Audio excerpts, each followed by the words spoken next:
जय श्री राम दोस्तों। क्या आपने कभी महसूस किया है कि आपका मूड बिना किसी कारण के बदल जाता है? कभी बहुत खुश, कभी अचानक उदास। अगर ऐसा हो सकता है तो हो सकता है कि आपकी लाइफ में नंबर 2 का जो इम्पैक्ट है वो बहुत ज्यादा डीप है।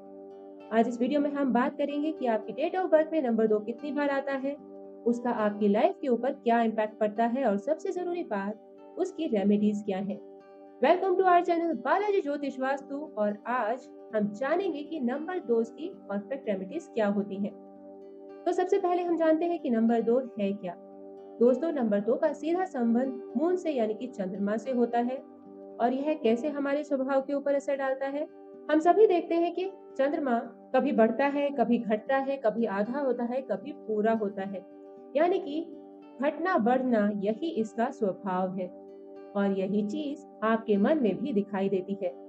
मैं हमेशा कहती हूँ, मून यानी कि आपका मन, यानी कि आपका मन आपकी पर्सनालिटी को गवर्न करता है। वैसे ही मून यानी कि नंबर 2 आपके मन को रिप्रेजेंट करता है। हमारी बॉडी 70% पानी से बनी है। और जब चंद्रमा समुद्र में ज्वार भाटा ला सकता है तो सोचिए आपके शरीर और आपके इमोशंस के ऊपर इसका कितना गहरा प्रभाव पड़ता होगा। इसलिए नंबर 2 वाले लोग जो कि बहुत इमोशनल होते हैं, दिल से सोचते हैं, दूसरों के लिए समर्पित होते हैं, अंदर और बाहर दोनों तरह से यह ब्यूटीफुल होते हैं। लेकिन अगर यही नंबर 2 आपकी डेट ऑफ बर्थ से गायब हो जाए या फिर कई बार आ जाए तो यही चीजें आपके लिए समस्या का कारण बन जाती हैं। लेकिन पहले हम बात करते हैं कि आप अपने डेट ऑफ बर्थ में नंबर 2 कैसे देखेंगे, क्योंकि इसको देखना आना बहुत जरूरी है। एक तरीका है कि आप अपनी डेट ऑफ बर्थ देखिए और उसमें डायरेक्टली काउंट कर लीजिए कि उसमें नंबर 2 कितनी बार आ रहा है। उसमें नंबर 2 एक बार भी हो सकता है, 2 बार, 3 बार, 4 बार, कितनी बार भी हो सकता है। आपके मूलांक में देखिए कि आपके मूलांक में नंबर 2 कितनी बार है, यानी कि आपकी डेट ऑफ बर्थ का पहला नंबर। या फिर आपके भाग्यांक में, यानी कि आपकी डेट ऑफ बर्थ का जो टोटल है उसमें भी नंबर 2 आता है या नहीं। तो फॉर एग्जाम्पल, आपका जन्म अगर किसी भी महीने की 2, 11, 20 और 29 इन चारों में से किसी भी डेट को हुआ है तो आपका मूलांक 2 है। उसके बाद अगर आपके भाग्यांक में नंबर 2 आ रहा है तो आप क्या करेंगे कि आप अपनी डेट ऑफ बर्थ लीजिए, फॉर एग्जाम्पल 22/5/1988। आप सारे नंबर्स को ऐड कीजिए, जैसे कि 2 + 2 + 5 + 1 + 9 + 8 + 8 = 35। तो अब इसका टोटल हो गया 8। तो इस डेट ऑफ बर्थ में मूलांक में तो 2 बार आ रहा है, लेकिन भाग्यांक में नहीं आ रहा। हालांकि हम 2 + 2 ऐड करेंगे तो 4 हो जाएगा, लेकिन यह 4 2 और 2 से मिलकर बना है, तो इसलिए आपके पास नंबर 2 2 बार है। तो यह आपको किस तरह से इम्पैक्ट करेगा, चलिए देखते हैं। अगर आपकी डेट ऑफ बर्थ में नंबर 2 सिर्फ एक बार आता है तो ऐसे व्यक्ति इमोशनल होते हैं, लेकिन कंट्रोल होते हैं। उनके इमोशन बहुत ज्यादा ऑन ऑफ नहीं होते। ये लोग बहुत ज्यादा फैमिली ओरिएंटेड होते हैं और यह बैलेंस मेंटेन करना जानते हैं। इनमें इंट्यूशन होती है, लेकिन यह उस इंट्यूशन के ऊपर ज्यादा ध्यान नहीं देते। जैसे कि इनके दिमाग में कभी कुछ ऐसा आता है कि इनके साथ ऐसा कुछ होने वाला है, तो इस तरह के लोग उसे इग्नोर कर देते हैं। जैसे कि आज आप बाहर निकले और आपको लगा कि आज ट्रैफिक बहुत ज्यादा होगा, आप ऑफिस टाइम से नहीं पहुंच पाएंगे। अगर आपकी डेट ऑफ बर्थ में नंबर 2 सिर्फ एक बार है तो आप उस थॉट को डिसमिस कर देंगे। तो आप ऑफिस जाएंगे, डिले होगा, आप स्ट्रगल करते हुए ऑफिस पहुंच जाएंगे। लेकिन अगर वहीं आपकी डेट ऑफ बर्थ में नंबर 2 2 बार आता है तो यहाँ पर जो आपकी इंट्यूशन पावर है वह काफी स्ट्रांग होनी शुरू हो जाती है। ऐसे लोग क्या करते हैं, इनको इंट्यूशन होती है और यह उसे महसूस कर लेते हैं, इन्हें अंदर से गाइडेंस मिलती है और इनका जो डिसीजन होता है वह इंट्यूशन बेस्ड होता है। फॉर एग्जाम्पल, जैसे कि मैंने पहले एग्जाम्पल में आपको बताया था कि ऑफिस के लिए निकले और ऐसा फील हुआ कि आज लेट हो जाएंगे, तो जिसकी डेट ऑफ बर्थ में नंबर 2 एक बार है उसने उस थॉट को डिसमिस किया। लेकिन जिसकी डेट ऑफ बर्थ में नंबर 2 2 बार आ रहा है वह उसे डिसमिस नहीं करेगा, बल्कि उसके लिए एक्शन लेना शुरू करेगा। अगर उसे लग रहा है कि वह नॉर्मल तरीके से ऑफिस जा रहा है तो लेट हो जाएगा, तो हो सकता है कि वह कैब बुक करे या फिर कोई फास्टेस्ट वे देखे कि वह किस तरह से ऑफिस पहुंच सकता है। ये लोग अपने इंट्यूशन के बेस पर अपना डिसीजन चेंज करेंगे और अपने आप को उस तरह की प्रॉब्लम से बचा लेंगे। तो यह बेसिकली एक गिफ्टेड कैटेगरी होते हैं जो कि हमेशा अपनी इंट्यूशन के बेस पर काम करके चीजों को इजी बना लेते हैं। अब वहीं पर अगर आपकी डेट ऑफ बर्थ में नंबर 2 3 बार आता है तो उसका क्या प्रभाव पड़ेगा? उसका असर ये होगा कि आप ओवर इमोशनल, ओवर सेंसिटिव हो जाएंगे। छोटी छोटी बातें भी आप अपने मन में लगा लेते हैं, और इसीलिए अगर किसी ने आपको कोई बात कही है और वह आपको बुरी लगी है, तो आप उसे सालों तक याद भी रखेंगे।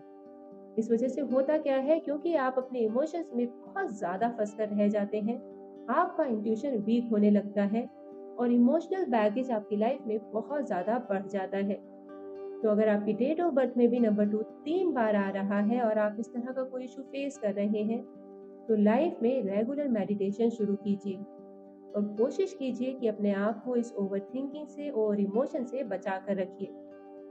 अगर आपकी डेट ऑफ बर्थ में नंबर 2 4 बार, 5 बार, 6 बार आता है, तो यह बहुत ही क्रिटिकल सिचुएशन हो जाती है, क्योंकि यह व्यक्ति बहुत ज़्यादा सेंसिटिव हो जाता है, बहुत जल्दी हर्ट होता है, और इन्हें यह बात समझ भी आती है कि मैं बहुत जल्दी हर्ट होता हूँ। तो ये लोग क्या करते हैं, यह अपने आप को दूसरे लोगों से आइसोलेट करना शुरू कर देते हैं।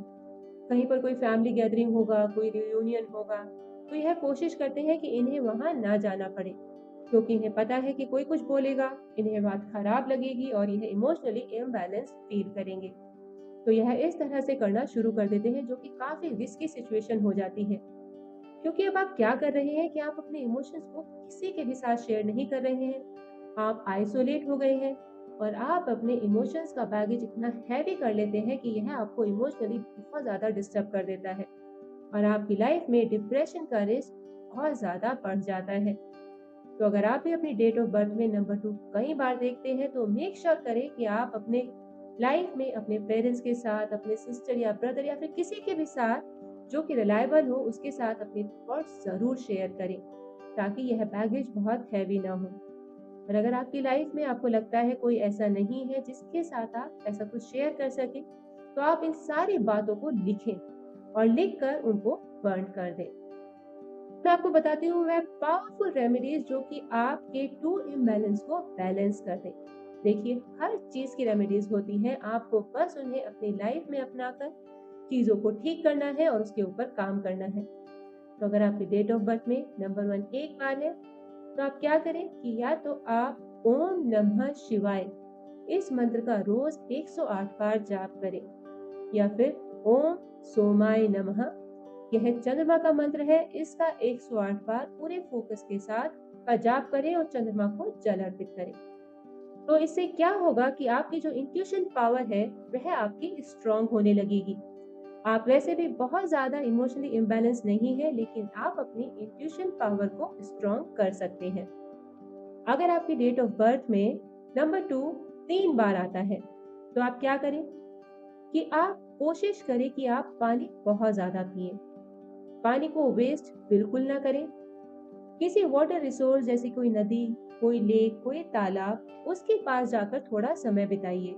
इससे आपके इमोशंस बैलेंस होना शुरू हो जाते हैं। और अगली चीज आप क्या कर सकते हैं कि आप अपनी लाइफ में वाइट चीजों को ज्यादा यूज करना शुरू करें, जैसे कि सफेद कपड़े पहनिए, दूध डोनेट कीजिए मंदिर में, चावल डोनेट कीजिए मंदिर में। यह आपके मून की एनर्जी को स्टेबलाइज करना शुरू कर देगा। और सबसे जरूरी बात, आपको अपने इमोशंस को रिलीज करना बहुत जरूरी है। आपके मन की जो बातें हैं उसको शेयर करना बहुत जरूरी है। अगर आप इस तरह से उन्हें शेयर नहीं कर सकते हैं, आपको ऐसा नहीं लगता कि कोई भी है जो कि आपकी बात को सुन रहा है या समझ रहा है, तो आप जर्नलिंग शुरू करें। आप उन सारे इमोशंस को एक नोटबुक में लिखना शुरू करें। अगर आपके इमोशन पॉजिटिव है तो आप उन्हें लिखकर रख सकते हैं, लेकिन अगर आपके इमोशन नेगेटिव है तो आप उन सबको पूरा डिटेल के साथ लिखिए, मैक्सिमम डिटेलिंग के साथ लिखिए, और अगले दिन उन सबको जला दीजिए या फिर टॉयलेट में फ्लश कर दीजिए। कभी भी नेगेटिव इमोशन को लिखकर अपने पास स्टोर बिल्कुल ना करें, क्योंकि वह आपके लिए और ज्यादा नेगेटिव एनर्जी क्रिएट करेगा। लेकिन आपको नेगेटिव इमोशन रिलीज तो करने हैं, तो इसलिए उनको लिखिए और उनको बर्न जरूर कर दीजिए। आप देखेंगे कि आपके अंदर की नेगेटिव इमोशन बैलेंस होना शुरू हो गए हैं। और अब जो कि सबसे ज्यादा पावरफुल रेमेडीज होती है जिनका नंबर 2 इम्बैलेंस होता है, वो है रोज कम से कम 10 से 15 मिनट मेडिटेशन करना। आप मेडिटेशन की कोई भी तकनीक अपना सकते हैं, आप विजुअलाइजेशन कर सकते हैं, आप ब्रेथ के ऊपर फोकस कर सकते हैं, आप प्राणायाम कर सकते हैं। कोई भी तकनीक अपनाइए, पूरे फोकस के साथ बस 15 मिनट का मेडिटेशन अगर आप रोज करते हैं तो आपके इमोशन बैलेंस होना शुरू हो जाते हैं। तो दोस्तों, नंबर 2 सिर्फ एक नंबर नहीं है, आपका मन, आपका इमोशन और इंट्यूशन का पूरा खेल है। अगर आपने इसे समझ लिया और अपनी लाइफ को उस तरह से अलाइन कर लिया जहाँ कि आप इसे अपने लिए राइट एनर्जी की तरह यूज कर सकते हैं, तो आपकी लाइफ और आपकी इमोशन के ऊपर आपका कंट्रोल बना रहेगा। अगर आपको यह इन्फॉर्मेशन अच्छी लगी है तो इसे शेयर कीजिए अपने दोस्तों के साथ, ताकि वह भी अपनी इस एनर्जी को पॉजिटिवली अपनी लाइफ में एनहांस कर सकें। हमारे कमेंट बॉक्स में डालकर बताइए कि आपके डेट ऑफ बर्थ में नंबर 2 कितनी बार आता है, या फिर क्या आप भी इमोशनली इम्बैलेंस फील करते हैं और आपने इनमें से बताई गई कौन सी रेमेडी को अपनी लाइफ में अपनाया गया है। हमारे चैनल को लाइक कीजिए, सब्सक्राइब कीजिए और अपने दोस्तों के साथ शेयर जरूर कीजिए, और हमारे बेल आइकन को दबाना बिल्कुल मत भूलिए। मिलते हैं आपसे अगले वीडियो में कुछ और नई इन्फॉर्मेशन के साथ। तब तक के लिए जय श्री राम।